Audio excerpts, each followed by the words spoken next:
In the small southern town of Mayfield, where traditions always outweigh change, James, the town's only black postman, stumbles upon a forgotten letter from 1943. It's a letter from Thomas, a young soldier returning from the front lines, dreaming of love and a new life. But the letter never reached its intended recipient, Lily Henderson, a white woman he loved against all odds. Decades later, James decides to deliver this letter to Lily, now an elderly woman living in the shadows of a painful past. As they delve into the dark history of Mayfield, James and Lily uncover the truth about a forbidden love, a brutal betrayal, and a murder that the town has tried to bury. Their quest for truth begins to unravel the deeply rooted prejudices, forcing the townspeople to confront the harsh consequences of their hatred. Will they be able to break free from the ghosts of the past? Or are some secrets meant to remain buried in the dust of time? The sun was beginning its descent, casting long, amber shadows across the small southern town of Mayfield.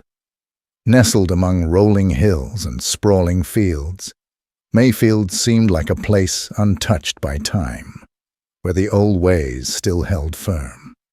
The narrow streets were lined with stately oak trees that whispered secrets in the wind, their branches twisting like ancient hands reaching for the heavens. The houses, with their faded white paint and creaking porches, bore witness to decades of family histories, some spoken aloud, others buried deep within.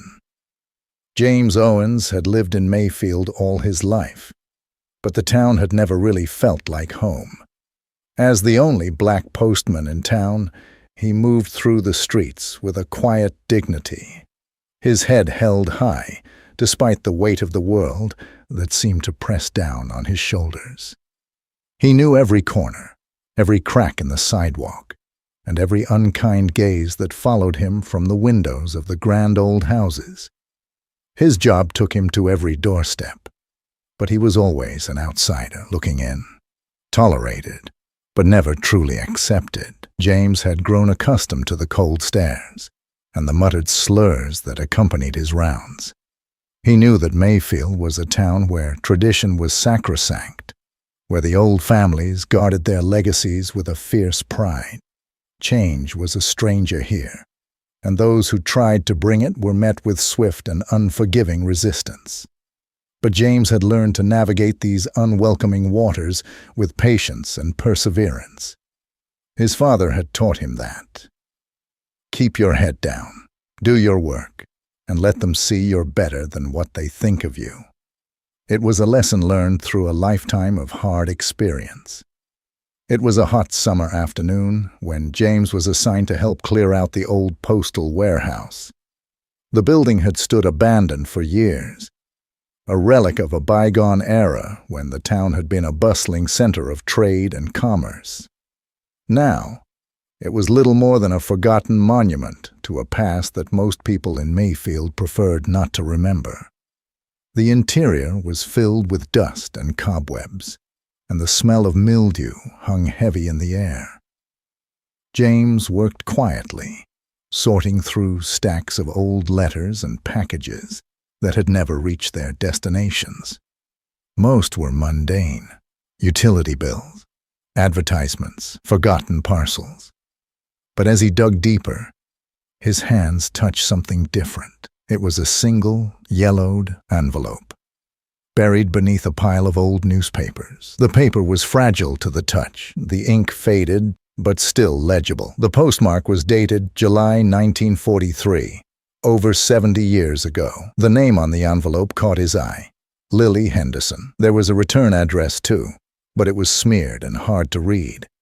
James felt a strange sensation, like the past was reaching out to him, calling him to uncover a secret that had been buried for far too long. He carefully opened the envelope, his heart pounding with a mix of curiosity and dread. The letter inside was handwritten, the script elegant and flowing, though the ink had bled in places. He began to read.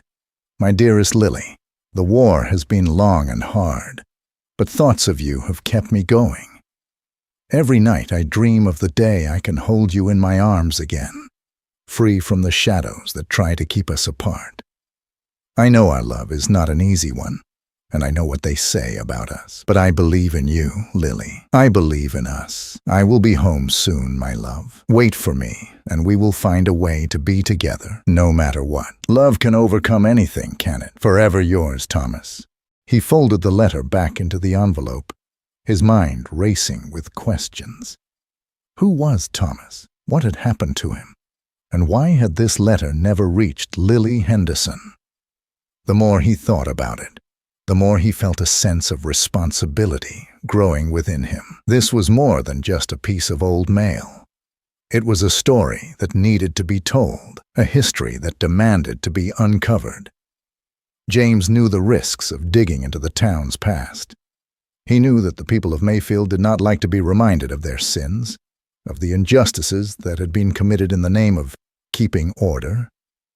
But he also knew that this letter was a chance to shine a light on a story that had been hidden in the shadows for too long. He decided then and there that he would find Lily Henderson, if she was still alive, and deliver the letter to her. If she wasn't, he would find out what had happened to her and to Thomas. The truth had to come out, and James would be the one to bring it to light. The next morning, James set out for the town library, the first step in his quest to find Lily Henderson. The library was a grand old building, built in the early 1900s, with tall, arched windows and a heavy wooden door that creaked ominously when opened. Inside, the smell of old books and polished wood filled the air, a stark contrast to the dusty heat outside. Mrs. Crawley, the town's librarian, was seated behind her desk as usual, her gray hair pulled back into a tight bun. She was a woman of few words, but her eyes were sharp, always watching, always judging. As James approached her desk, he could feel her gaze boring into him, sizing him up. "Morning, Mrs. Crawley," James said, forcing a polite smile. "I'm looking for some information on a Lily Henderson.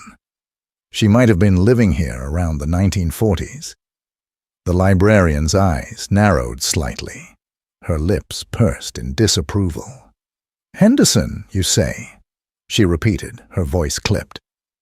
"What's your interest in her?" James hesitated for a moment, then held up the letter. "I found this in the old postal warehouse. I think it was meant for her." Mrs. Crawley's expression softened slightly as she glanced at the letter, but there was still a guardedness in her eyes. "The Hendersons were a well-known family back in the day," she said slowly, "but they had their share of trouble." "Trouble?" James pressed, leaning in slightly. "What kind of trouble?" She hesitated, as if weighing whether to say more. "You'd be better off looking through the town directories and newspapers from the time," she finally said, nodding toward a row of dusty old volumes. "Everything you need should be in there." James thanked her and made his way to the shelves. He spent hours sifting through brittle pages, each turn revealing a little more about the town's past. The Hendersons were indeed a prominent family, respected, influential, and deeply entrenched in the social fabric of Mayfield.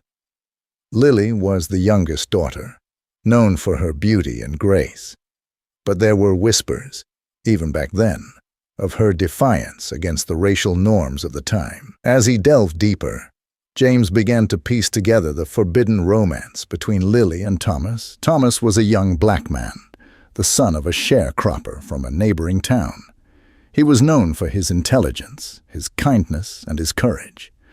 But in a town like Mayfield, those qualities were overshadowed by the color of his skin. When people learned of his relationship with Lily, the town turned against him with a ferocity born of fear and hatred. The gossip columns from the time were filled with thinly veiled contempt and accusations. There were stories of Thomas being threatened, of people warning him to stay away from good white girls. And there were hints, too, of violence. A broken window at the Henderson house, vandalism, anonymous threats. It was clear that Thomas and Lily's love had sparked a firestorm, one that the town's elders were determined to extinguish. But the more James read, the more questions he had. What had happened after Thomas wrote that letter? Why had it never reached Lily? And most importantly, where were they now? He finally found a clue in a small article from 1945, buried deep in the archives. It mentioned Lily Henderson marrying a man named William Foster and moving to a small house on the outskirts of town.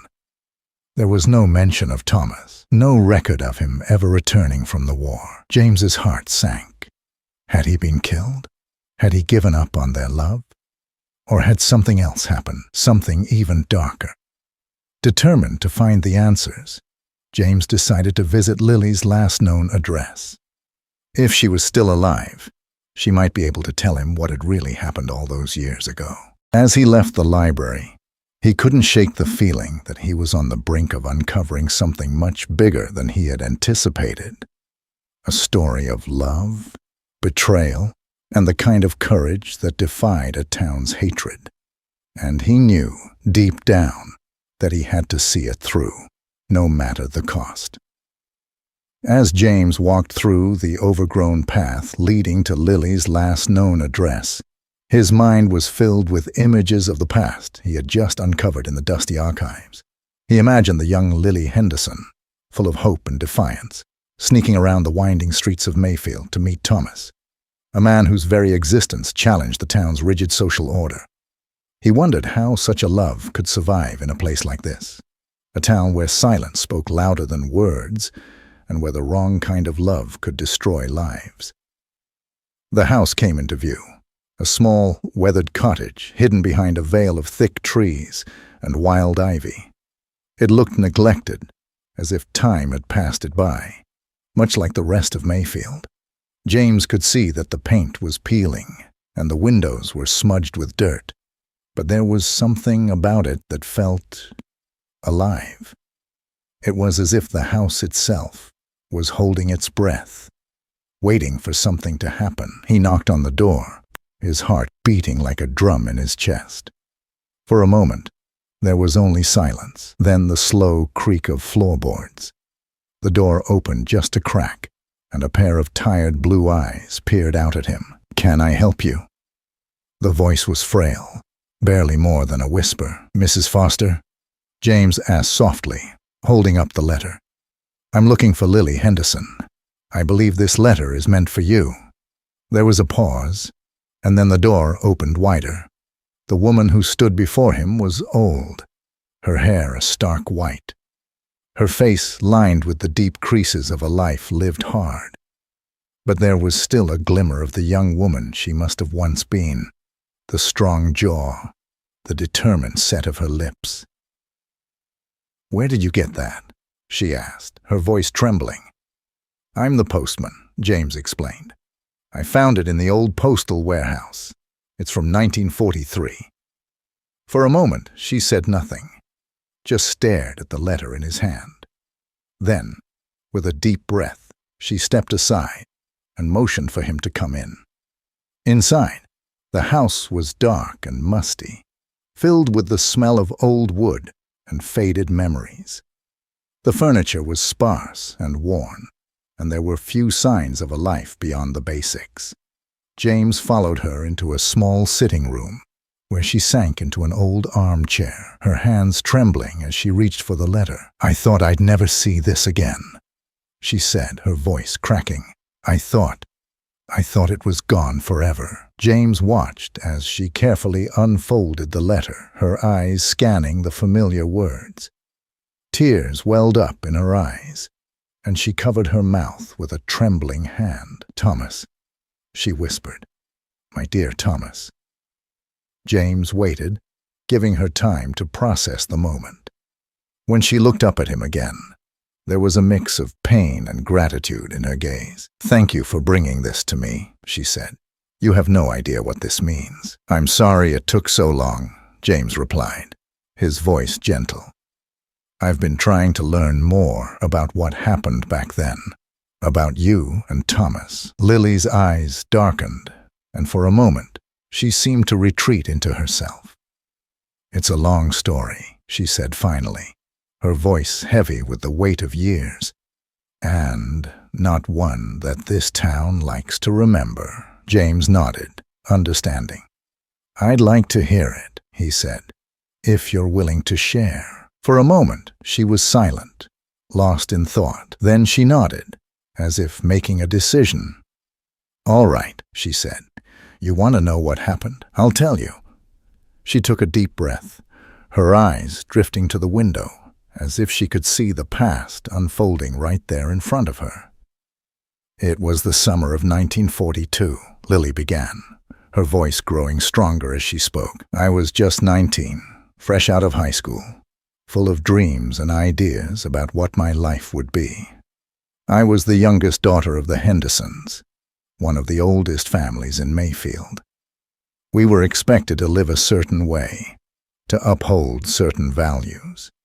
But I was never like the rest of them. I never cared much for all the rules." She smiled faintly, lost in the memory. "I met Thomas one afternoon at the farmer's market.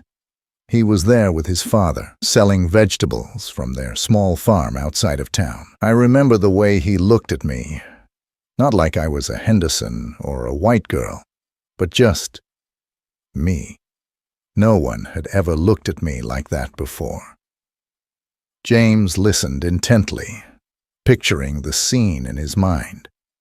He could almost see the young Lily, standing in the market, her hair catching the sunlight, her eyes locking with Thomas's across the stalls. "At first, we just talked," Lily continued. "Little conversations here and there when I'd see him around town. But those conversations turned into something more. We'd meet in secret, in the woods behind the church, or by the riverbank where no one would see us. It didn't take long for me to realize that I was in love with him." Her voice broke slightly, and she took a deep breath. "But we both knew the risks. This town wasn't ready for a love like ours. We had to keep it hidden. My family would have never accepted it. They would have said he was trying to take advantage of me, or worse. But I didn't care. I loved him, and he loved me. That was all that mattered. When my father found out," Lily continued, her voice growing cold, "he was furious. He called Thomas every name you can imagine, and some I wish I could forget. He told me I was bringing shame on the family, that I was destroying our good name. My mother cried for days, but I wouldn't back down. I told them I loved him, and that they couldn't change that." James could hear the defiance in her voice, a defiance that had likely cost her dearly. "What happened then?" he asked. "They tried everything," Lily replied. "They locked me in my room, sent me away to stay with relatives. But I kept finding ways to see him. I think they realized that nothing they did would stop me. That's when they started going after him." James felt a chill run down his spine. "What do you mean?" "They spread lies about him," Lily said, her voice trembling with anger. "They told people he was dangerous, that he was trying to stir up trouble, that he was trying to taint the good women of Mayfield. Some people started to believe it, and the threats began. They'd throw rocks through his windows, leave dead animals on his porch, and they warned him. If he didn't leave, they'd make sure he never came back." James's heart ached as he listened, imagining the fear and tension that must have hung over Thomas's life. "Why didn't he leave?" he asked softly. Lily looked at him, her eyes blazing with a fierce pride. "Because he loved me," she said simply, "and he wasn't afraid. He said we'd find a way to be together, no matter what."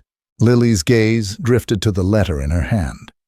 "That's when he wrote this letter," she continued. "He was going off to war, and he wanted me to know that he'd be back for me.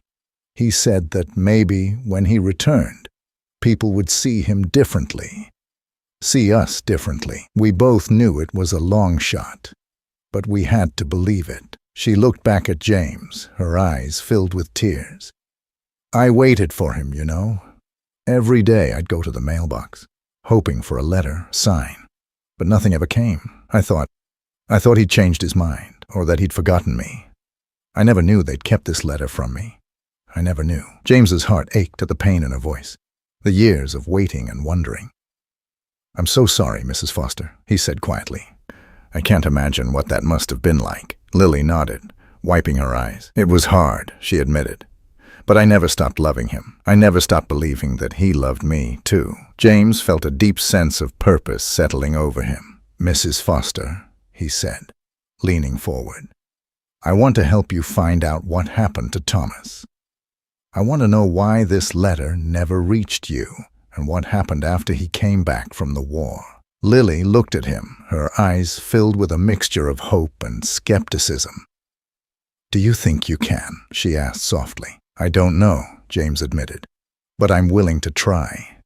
And I think you deserve to know the truth." For a long moment, Lily said nothing, just stared at the letter in her hands. Then she nodded, a small, determined smile tugging at her lips. "All right then," she said. "Let's find out what happened to my Thomas." The air was thick with the heat of summer as Thomas returned to Mayfield after the war. The train ride from the front lines to his small hometown was long and exhausting, but his heart was filled with a restless hope. He clutched the bouquet of wildflowers he had picked at the last station, their bright colors a stark contrast to the drab, dusty surroundings.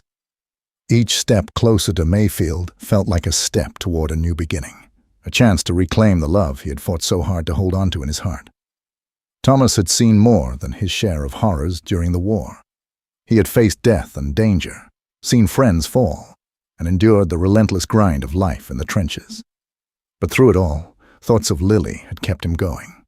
She was his light in the darkness, the promise of a future that was worth fighting for. And now, as he stepped off the train and onto the familiar platform of Mayfield, he felt a surge of anticipation, mixed with a gnawing anxiety. Would she be there? Would she still feel the same way? The platform was nearly empty, save for a few townspeople who glanced at him with a mix of curiosity and disdain. Thomas felt their eyes on him, the same eyes that had judged him before he left, eyes that saw his skin before they saw him. He took a deep breath and squared his shoulders. He wasn't here for them. He was here for Lily. He made his way through the town, each step stirring up memories of their secret meetings, the laughter they shared by the riverbank, the stolen kisses under the moonlit sky. He could almost see her there, waiting for him at their spot, her eyes lighting up when she saw him. But as he approached the Henderson house, he felt a knot of tension tighten in his chest. The house was silent, the curtains drawn. There was no sign of Lily. Thomas knew he couldn't just knock on the front door. Her family had made it clear that he wasn't welcome. Instead, he circled around to the back, hoping to catch a glimpse of her through the kitchen window. As he moved quietly along the side of the house, he heard voices, low, angry murmurs. He crouched down, listening. "You think he'll really come back here?" It was a man's voice, harsh and filled with contempt. "He's a fool if he does," another voice replied. "We warned him. He knows what'll happen if he shows his face around here again." Thomas felt his heart sink. They were talking about him. He recognized the voices, Lily's father and brother. They had never approved of their relationship, and it was clear that time hadn't softened their views. He backed away slowly, his mind racing. He had to find Lily, but he couldn't do it like this. He decided to go to the old oak tree by the riverbank, their secret meeting spot. If she had received his letter, maybe she would be there, waiting for him. The path to the riverbank was overgrown with weeds, and as he walked, his heart pounded in his chest. The closer he got, the more he realized how much he had pinned on this moment. He needed her to be there. He needed to see her face, to know that everything they had been through was worth it. But when he arrived, the spot was empty. The oak tree stood tall and silent, its branches swaying gently in the breeze. Thomas stood there for a long moment, his eyes scanning the area, hoping for any sign of her. The silence was deafening. He waited for what felt like hours, his hope slowly turning to despair. And then he heard it, the crunch of footsteps behind him. He turned, his heart leaping into his throat, only to see not Lily, but a group of men emerging from the trees. They were townspeople, men he recognized from the streets of Mayfield, but there was a darkness in their eyes that made his blood run cold. "Well, well, look who decided to come back," one of them sneered, stepping forward. It was Charles, Lily's older brother, his face twisted with a cruel smile. "We warned you, boy." Thomas held his ground, his hands tightening around the bouquet. "I'm not here to cause trouble," he said calmly. "I just want to see Lily." "You're not seeing anyone," another man growled, a heavy-set figure stepping forward. "You think you can come back here after all that and just walk around like you own the place?" Thomas felt his stomach drop. He had been a soldier. He knew how to fight, how to defend himself. But he also knew that this wasn't a battlefield. At least, not the kind he was used to. "I don't want any trouble," he repeated, his voice steady. "I just want to talk to her." The men exchanged glances, and Thomas could see that they had no intention of letting him walk away. His instincts told him to run, to fight back, but he forced himself to stand still. He was tired of fighting. He had come back to find peace, to find love, not to wage another war. "Get him," Charles snarled, and the men lunged forward. The first blow landed hard on his stomach, knocking the wind out of him. He doubled over, clutching his side, but still he held on to the flowers. He could hear their laughter, their taunts, but he kept his eyes on the path, waiting for a chance to escape. Another punch landed, this time on his jaw, sending him staggering back. He could feel the anger rising in him, the soldier's instinct to fight back, to make them pay. But he held it down, remembering Lily, remembering why he had come back. He didn't want to become what they thought he was, a threat, a monster. He wanted to be more than that. The blows kept coming, relentless and cruel. He fell to his knees, the bouquet crushed beneath him. Blood dripped from his lip, and his vision blurred with tears of pain and frustration. Still, he didn't fight back. He kept thinking of her face, of the life they had dreamed of together. "Please," he gasped, his voice breaking. "Just let me see her." But they weren't listening. They never had been. The final blow came from behind, a sharp, brutal strike to the back of his head. Thomas fell forward, the world going dark around him. His last thought was of Lily, waiting for him somewhere, still believing in a future that would never come. The sun had long set by the time the news of Thomas's death spread through the small town of Mayfield. Whispers moved like a slow wave, carrying a mixture of satisfaction, denial, and unease. For many, it was another lesson learned in the name of maintaining order. But for some, it was a seed of doubt, a nagging feeling that something precious had been irreversibly lost. Lily found out the next morning. She had waited by the riverbank well past midnight, her heart fluttering with every rustle of leaves, hoping to see Thomas's familiar silhouette emerge from the darkness. But he never came. When the first light of dawn crept over the horizon, she returned home, her spirit heavy with worry. The news came from her brother, Charles. His face was a mask of indifference as he entered the kitchen where Lily was sitting, her eyes red from sleeplessness and fear. "He's gone," Charles said simply, leaning against the doorframe with a cold, satisfied smirk. "That won't be bothering us anymore." Lily's heart stopped.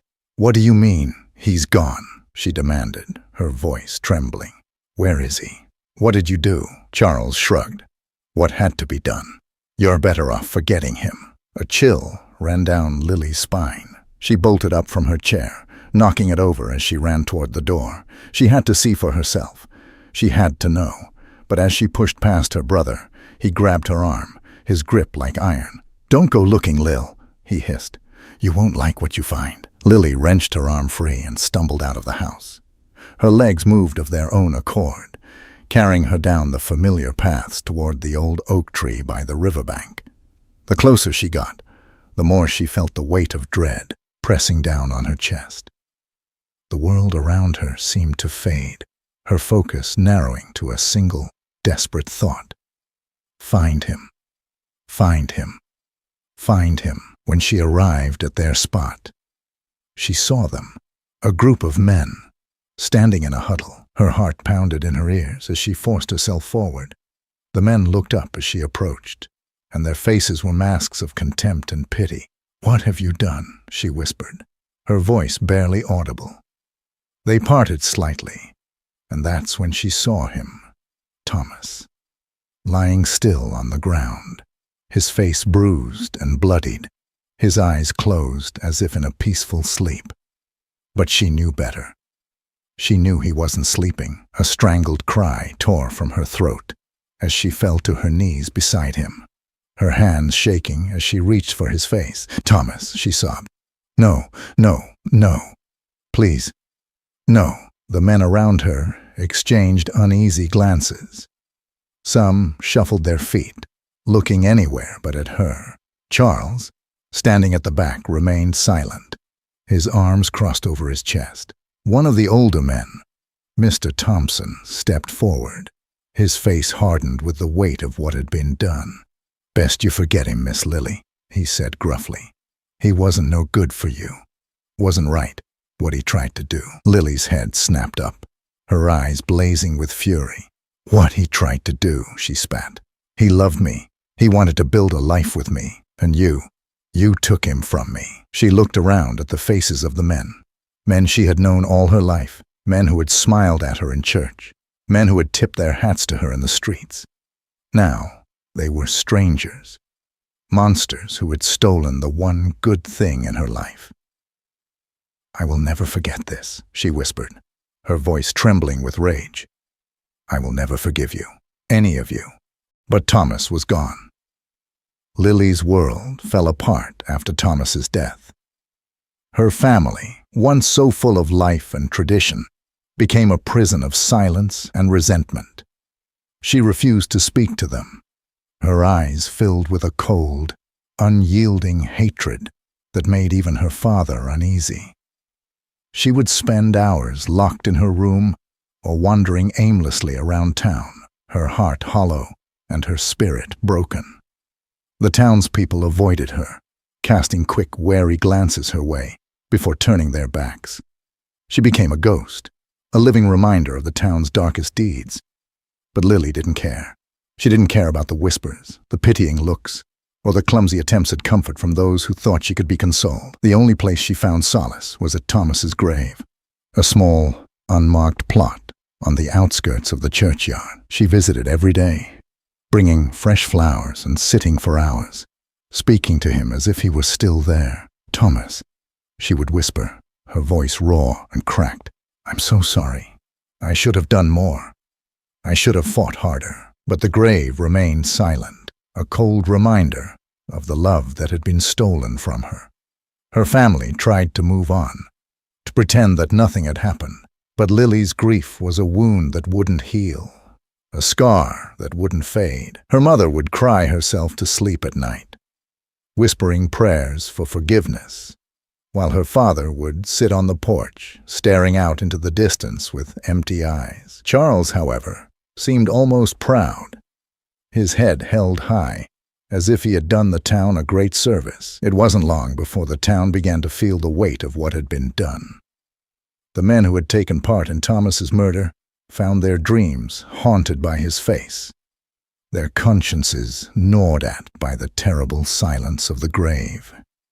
They tried to forget, tried to push it all away, but it clung to them like a shadow. The town was never the same after that. The riverbank where Thomas and Lily had met became a place of mourning, a place where the air was thick with regret. The old oak tree stood tall and silent, a sentinel to a love that could never be. And Lily, the girl who once dreamed of a life beyond Mayfield, became a prisoner of its history, her heart locked away with the memory of the man she had loved. Years passed, and the town began to forget. New families moved in, new stories were told, and the old wounds began to heal. But Lily never forgot. She never moved on. She never stopped loving Thomas. The days turned into weeks, and the weeks into months. But the weight of Thomas's death hung over Mayfield like a dark cloud that refused to disperse. For Lily, life became a series of hollow routines. She drifted through her days in a haze, her heart locked in an endless loop of grief and anger. The townspeople, who once whispered behind her back, now avoided her altogether, as if her presence alone could bring down the judgment of God upon them. Despite everything, Lily remained determined to uncover the full truth of what had happened to Thomas. She had her suspicions, of course. Her brother Charles's smug satisfaction, the averted gazes of the men who had once been her neighbors, and the haunting words they had muttered as they stood over Thomas's lifeless body. She knew they were responsible, but she needed proof. She needed someone to admit it. Every day, she would visit Thomas's grave, speaking to him in hushed tones. "I will find out what they did to you, Thomas," she vowed. "I will make sure they never forget." Lily began to gather whatever scraps of information she could. She would corner people in the market, ask them about that night, watch as they squirmed and tried to brush her off. She became a shadow in her own town, following men who had been at the riverbank, listening to their conversations, hoping to catch a slip of the tongue, a hint of guilt. One day, she decided to confront Mr. Thompson, one of the older men who had been there that fateful night. She caught him as he was leaving the church, his steps slow and labored. He seemed surprised to see her, and a flash of fear crossed his eyes when he realized why she was there. "Mr. Thompson," Lily called out, her voice steady but firm. "I need to speak with you." He hesitated, looking around as if seeking an escape route, but there was none. With a resigned sigh, he nodded and gestured for her to follow him to the side of the church, where they could speak in private. "What is it, Miss Lily?" he asked, his voice gruff. "I've got nothing to say to you about that night." Lily's eyes burned with intensity. "You were there when they killed Thomas," she said bluntly. "I want to know why. Why did you do it? What did he ever do to you?" Thompson shifted uncomfortably, his weathered face tightening. "He didn't belong here," he muttered. "He was stirring up trouble, trying to cross lines that shouldn't be crossed." "Lines?" Lily's voice was sharp. "You mean the ones drawn by hate and ignorance? The ones that kept people like him and me from being happy?" "You don't understand," Thompson snapped. "We were protecting you. Protecting our way of life. Protecting me." Lily laughed bitterly. "You killed the only person who ever truly loved me, and you call that protection?" Thompson's eyes dropped to the ground. "He was asking for it, coming back here like that," he muttered. "We gave him a warning. He should have listened." Lily's hands clenched into fists at her sides. "You think I'll let this go?" she said, her voice trembling with fury. "I will tell everyone what you did.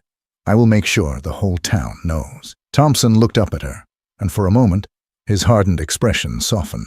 "You think they don't already know," he said quietly. "You think they care. This town is built on forgetting things like this. You want to fight it? You'll be fighting alone." Lily felt a cold wave of despair wash over her. She knew he was right. The town was complicit in its silence. They would never turn on their own to defend a dead man who had defied their rules. But she wouldn't give up. She couldn't. Thomas deserved better than to be forgotten, and she would not let his memory be erased. "Maybe I will be alone," she said, her voice steady and filled with resolve. "But I'll fight anyway. and I won't stop until everyone knows what you did." Lily's determination to uncover the truth began to divide the town. Some people, especially the older generation, dismissed her as a grieving woman who was losing her mind. They whispered about her in the streets, shaking their heads with pity and scorn. "She should just let it be," they would say. "What good does it do to dig up the past?"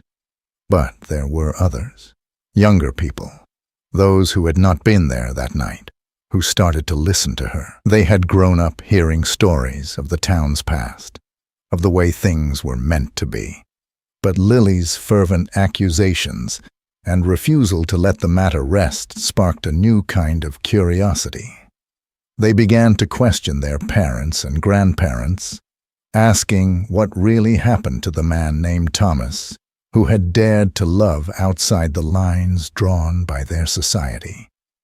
Tensions in Mayfield grew thicker with each passing day. At the church, at the market, and even at the local diner, people were taking sides. The town was no longer the quiet, complacent place it had always been.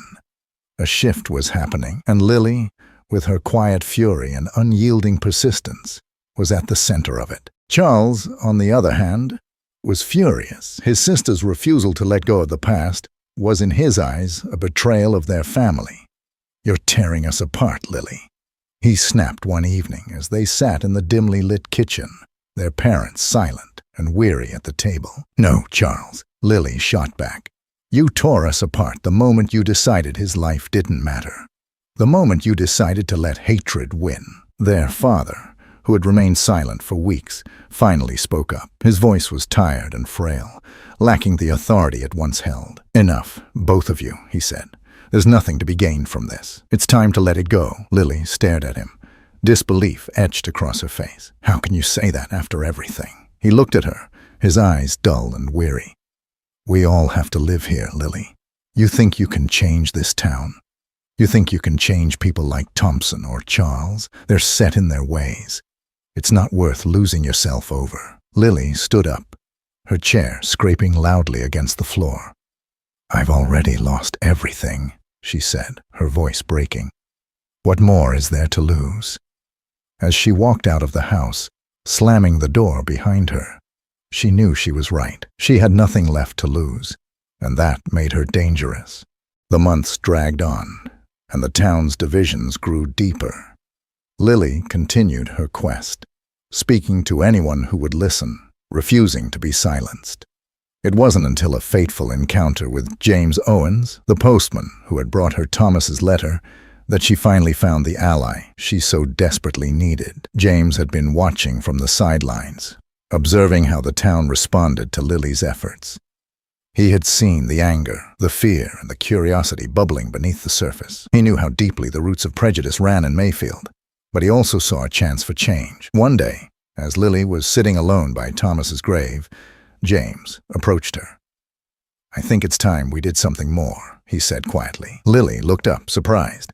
She hadn't spoken to James much since he delivered the letter, but she could see the determination in his eyes. "What do you mean?" "I've been talking to some people," James continued. "There are folks in town who want to hear your story, who want to hear the truth. I think it's time we told them. All of them." Lily felt a spark of hope ignite in her chest. "You think they'll listen?" "They will if we make them," James replied with a nod. "We need to gather everyone. Hold a meeting, a public one. Let them hear it from you." Lily nodded, her heart pounding with a mixture of fear and anticipation. "All right," she said. "Let's do it." Together, they spent the next few weeks organizing the meeting, spreading the word, and gathering support. It wasn't easy. There were threats, angry confrontations, and attempts to shut them down, but slowly the tide began to turn. People were tired of the silence, tired of the weight of secrets that had poisoned their town for so long. When the day of the meeting finally arrived, the church hall was filled to capacity. Some came out of curiosity, others out of defiance. But all came because they knew something was about to change. Lily stood at the front, her hands trembling slightly as she looked out at the crowd.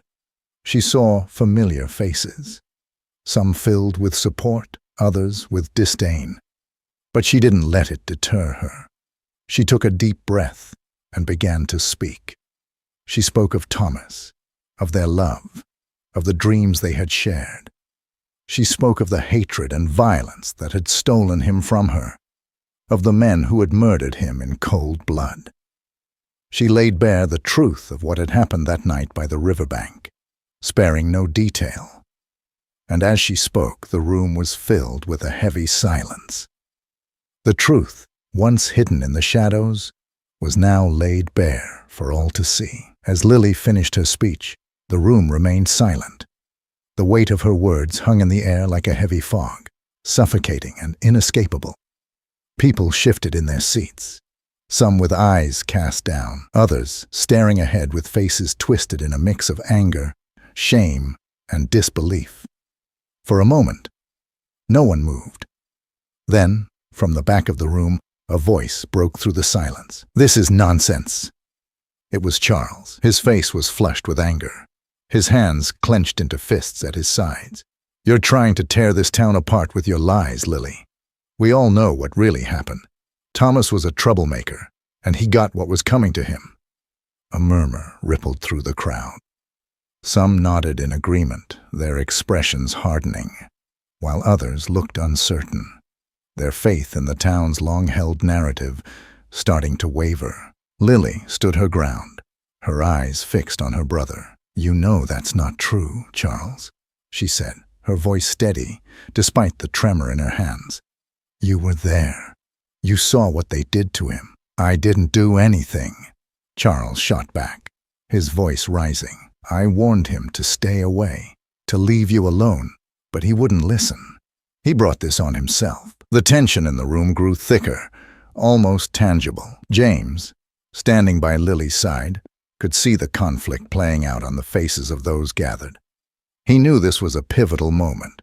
The town was at a crossroads, and the direction they chose would define them for years to come. "Enough," another voice shouted. It was Mr. Thompson, who had remained silent until now. He stood up, his face pale and drawn. "This has gone on long enough. We all know what happened. We all know what we did." A collective gasp swept through the room. All eyes turned to Thompson, who looked around, his eyes wet with unshed tears. "We killed that boy," he said, his voice cracking. "We didn't have to. He didn't deserve it. But we were afraid of what it meant, of what it would change, and that fear made us monsters." The room fell silent again, but this time it was a different kind of silence, a heavy, contemplative silence. People began to look at each other, seeing the doubt, the guilt, and the realization beginning to dawn on their faces. Charles looked like he had been struck, his mouth opened and closed, searching for words. "You can't be serious, Thompson," he stammered. "You're going to let her twist this around." Thompson shook his head slowly. "It's not about her, Charles. It's about us. It's about this town and what we've let it become." Lily watched as the crowd shifted, some softening, others hardening. She knew that change wouldn't come easily, if it came at all. But seeing Thompson stand up, seeing the realization begin to spread, she felt a glimmer of hope she hadn't dared to feel in a long time. The days following the meeting were tense. The people of Mayfield were faced with a choice: to continue living in the shadows of their past, or to confront the truth and seek redemption. It was a painful reckoning, and for many, the weight of it was almost too much to bear. Some of the younger townsfolk, emboldened by Lily's courage and Thompson's confession, began to speak out. They demanded accountability from the elders, questioned the stories they had been told, and started to challenge the status quo. The old guard of Mayfield, those who had always maintained control, found their grip slipping. A group of townspeople organized a council meeting to discuss the next steps. They debated whether to bring in external authorities to investigate Thomas's death, But this idea was met with resistance from those who feared what an outside inquiry might uncover. Still, the discussion alone was a sign of progress, a crack in the foundation of silence that had held the town together for so long. Lily continued to speak her truth. She became a voice for those who had been silenced, a beacon for those who had been wronged. She visited schools, spoke at town hall meetings, and even wrote to local newspapers, sharing her story and urging others to confront their own prejudices and fears. James stayed by her side, becoming not just an ally, but a friend. He admired her bravery and her refusal to give up, even when it seemed like the whole town was against her. Together, they worked to bring about change, to heal the wounds that had festered for decades. But not everyone was ready to accept this new direction. Charles and his supporters doubled down, insisting that the past should remain buried, that Thomas had been a threat to their way of life, and that Lily was being manipulated by outside influences. The town remained divided, with tension simmering just below the surface. Despite the resistance, Lily and James pressed on. They organized a memorial for Thomas at the old oak tree by the riverbank, the place where he and Lily had first fallen in love. It was a simple ceremony, but it was powerful. People from all sides came, some to pay their respects, others out of curiosity, and a few out of sheer defiance. Lily stood before the gathered crowd, her voice strong and clear, as she spoke of love, loss, and the need for reconciliation. She spoke of Thomas, not as a martyr, but as a man who had dared to love in a time and place that did not allow it. She spoke of courage, of standing up against the weight of history, and of the possibility of a future built on truth rather than lies. The months that followed were a period of transformation for Mayfield. The old divisions did not disappear overnight, but a sense of change began to permeate the air. The town slowly started to come to terms with its past, acknowledging the wrongs that had been done and taking steps toward making amends.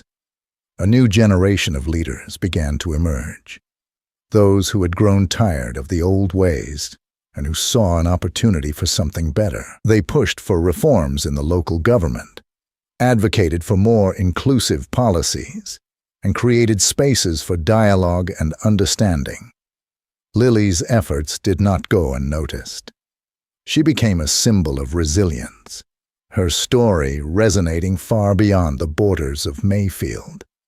She was invited to speak at conferences, to share her experience with others who were fighting their own battles against prejudice and injustice. She traveled to other towns, other communities, spreading a message of hope and the power of truth. But she never forgot where she came from or what she had lost. She continued to visit Thomas's grave, laying fresh flowers and speaking to him as if he were still there.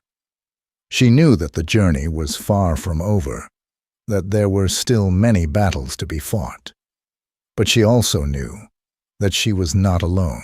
James, too, remained a steadfast ally. Together, they worked to create a small museum in Mayfield, dedicated to the history of the town. Not just the parts that people were proud of, but the parts they had tried to forget. It became a place for reflection, for learning, and for healing. And as the years went by, Mayfield slowly began to change. The scars of the past remained, but they became a reminder of what could be overcome, a testament to the power of truth and the strength of those who dared to seek it. Lily knew that Thomas would never return to her, but in her heart, she felt his presence guiding her, urging her to continue on, to fight for a world where love could thrive without fear. And so she did.